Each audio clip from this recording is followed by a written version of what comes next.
Hello everyone, my name is Anthony Coladonato. Today I'm going to be talking to you about our Telecom Predictive Model Analysis Customer Churn Project. My partners are Marco Gira, Austin Madruga, Jasmine Nguyen, and Eric Weiss, and together we are the E-Team. Alright, so let's go ahead and get started with our problem and its relevance. We were assigned to aid a telecommunications company with the goal of better identifying customers that may churn, or in other words, leave the provider for a competitor. Customers leaving would be a major loss for the company because they would lose revenue, but on top of that, they would have to make greater efforts to attract new customers, which is more costly than keeping current ones. By better identifying churners, the company could redirect retention efforts towards those at-risk customers in an effort to keep their business. As a team, our objective was to create a logistic regression model that would identify potential churners at a rate higher than 50%. Our model is built upon a grand theory that perceived value is the most important feature to a customer and the key part of keeping them with the company. The dataset we worked with contained a total of 70,000 cases, 30,000 of which were held out so that we would test our model against data it had never interacted with. The dataset had many missing values, which we as a team had to address in the model in order to have greater predictive accuracy. After great consideration, we selected a total of 8 predictors to use in our final churn model. These predictors each tied into our grand theory of perceived value behind customer churn. We believe perceived value could be measured through customer satisfaction, since having a low degree of satisfaction will likely influence a customer to leave or seek other alternatives, thus resulting in customer churn. However, because we do not have this variable measured in our dataset, we believe the following variables can help us measure the degree to which a customer is satisfied. These variables consist of the following: months in service, percentage of active users, minutes of use, handset with web capabilities, days on current equipment, call to retention team, occupation and credit ranking, and customers' average overcharge. Next, I will be covering our model and analytical approach. In order to solve the missing data problem, we first ran a multiple imputation on the full dataset of 71,047 people. The multiple imputation method is an attractive method of handling missing data because it provides data analysts with several desirable features. For instance, multiple imputation allows researchers to procure approximately unbiased parameter estimates, which is something that deterministic methods such as mean replacement cannot do. Once we determined which variables contained missing values, we then selected the variables we initially thought we might use in our model and ran a multiple imputation to solve for the missingness within those variables. Upon conducting our multiple imputation, we classified the role of a select amount of inputs as variables we wanted to either impute, use as predictors, or both. Roles were determined by 2 factors. 1, the variable had missing data that needed to be imputed, and 2, we believe the variable is a good predictor for imputing the missing data. The reason we chose to run the multiple imputation only on the select variables was because these were the only variables which we deemed necessary in order to conduct our logistic regression analysis, create a new variable, and compute our final model. Next, I will be discussing our model's results.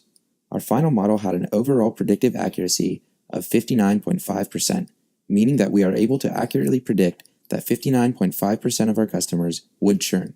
As a result, our final model's sensitivity is measured at 66.6%, and our specificity was measured at 52.4%. That leads us into the impact of our predictors. The first predictor I will be covering is the minutes of use. We believe that a customer who is extensively using the company's service indicates that the customer is satisfied and likely to continue using the service.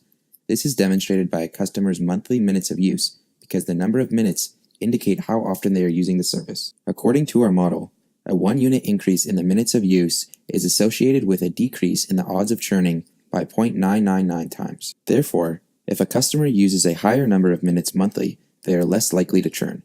This indicates that the predictor has a negative relationship with the probability of churning.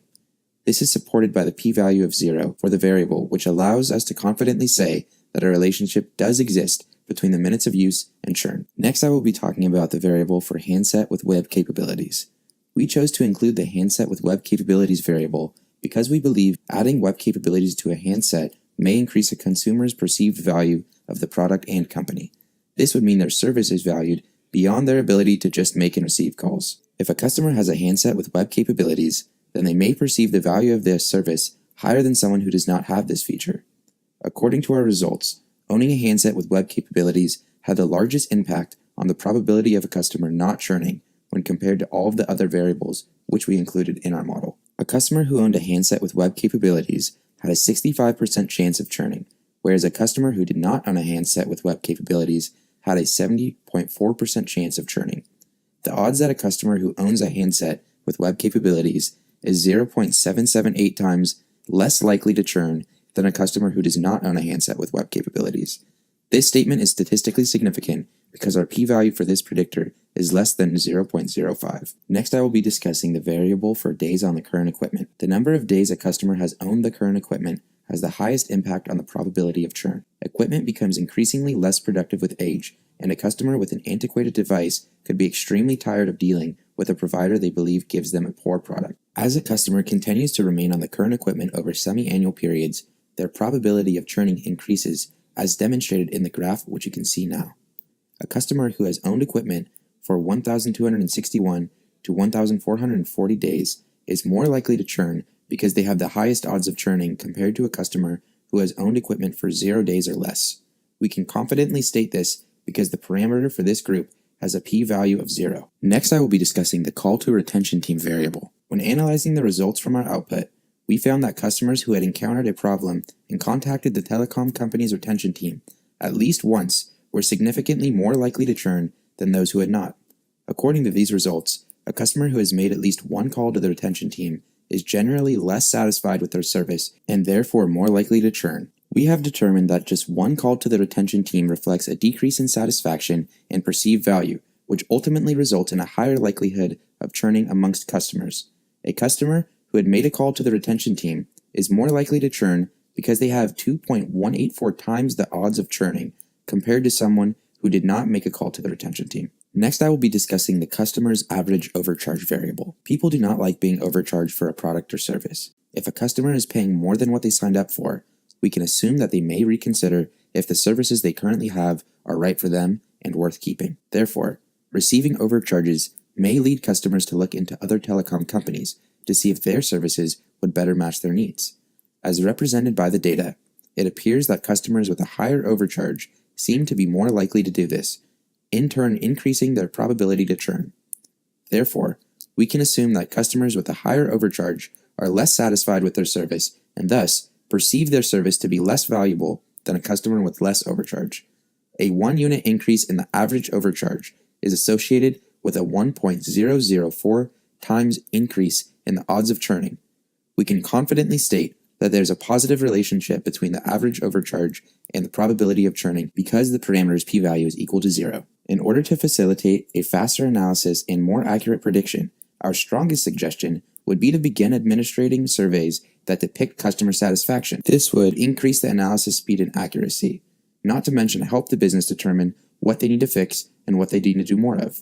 We also advise them to show data on each customer's phone plan, as this information could help us weed out people from businesses. To assist in the company's distinction between customers that are most likely to churn and those who are least likely to churn, we have created 2 customer profiles. First is Herb. Herb represents customers that appear to be most likely to leave, so keeping an extra eye on customers like Herb could be extremely beneficial and could help to prevent people like him from leaving. As you can see, Herb is the type of customer who is not using his phone minutes often, has old equipment and none of it is very advanced, works a blue-collar job with a mediocre credit rating, has people on his plan that are inactive, and of course, frequently calls to complain. The second profile is a loyal customer named Sal. Although Sal is not as important to monitor as Herb, the Sals of the world are good prospective customers because they are less likely to leave and can help to determine the company's ideal target market. As you can see, Sal represents the type of customer who uses many phone minutes, owns new, web-capable gear, has been with the company for a long time, most if not all of the people on his plan are active users, and who does not go over his allotted minutes or international calls limit. Next, I will be discussing the limitations of our model. The months in service variable should have been categorized in a more efficient way to predict customer churn. We originally categorized months in approximately 10 equal groups. After running our logistic regression model, we think the months in service variable would have been more effective in predicting customer churn if it was categorized into groups that clearly demonstrate when customers are getting close to the end of their contract. We think this would be a better method because our model shows that customers often churned if they were in service for 11 to 20 months. However, knowing this does not necessarily give us much insight because the range is too broad and doesn't flow with the way contracts were designed. Variable selection plays a huge part in predictive modeling. With that being said, we should have chosen our variable predictors more carefully. For example, when choosing our predictors, we should have been more considerate to the early 2000s telecommunications environment and what people valued at the time. We mainly chose our variables based on the grand theory of perceived value, and although we think that this is a good theory to follow, we should have considered what customers valued more in the early 2000s. Finally, I will be discussing our company recommendations. Our first recommendation pertains to the web-capable variable we mentioned earlier. To start, we suggest the company offer more new and high-tech gear. In our web-capable variable, we saw that people were less likely to churn when they had web-capable equipment.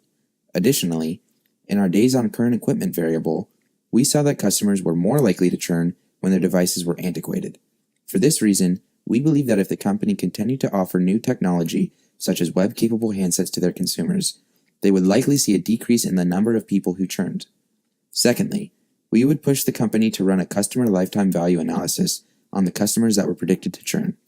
This way, the company would be able to use our model alongside their own analysis to further decide if every customer that is churning is worth chasing after. This additional step is likely to save the company a lot of money in the long run. Finally, we would like to see the company develop more in-depth customer personas, such as the ones we came up with, by doing things such as conjoint analysis in an effort to determine the features and services that each group would value.